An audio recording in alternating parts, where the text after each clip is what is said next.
local veteran wanted to get hearing aids for the first time at 83 years old, but he found out he had no benefits to cover them because there was no record of his military service. So the local VA stepped in to find a workaround, and in the process, reunited him with a Navy friend he hadn't seen in 60 years. Our Jacqui Heinrich was there in Revere today for that reunion you will only see here on Boston 25 News.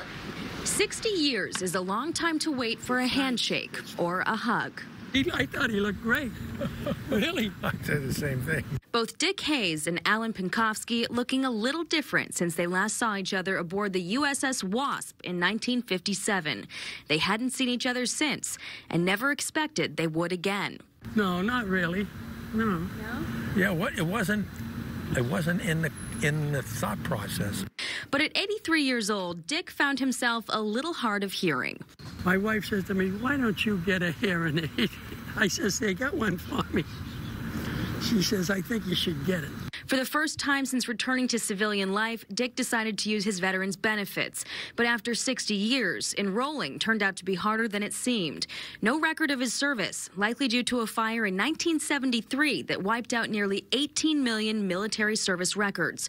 He turned to Revere Director of Veteran Services and Purple Heart vet Marc to find a workaround, someone he served with to testify on his behalf. And I thought of him right away. I says, "Gee, I wonder if Al's still around."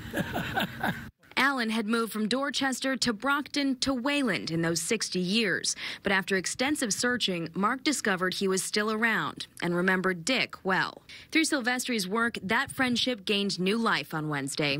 I think this is what we do our job for, really. And pretty soon, new hearing aids, too. You might need a hearing aid, right? See him.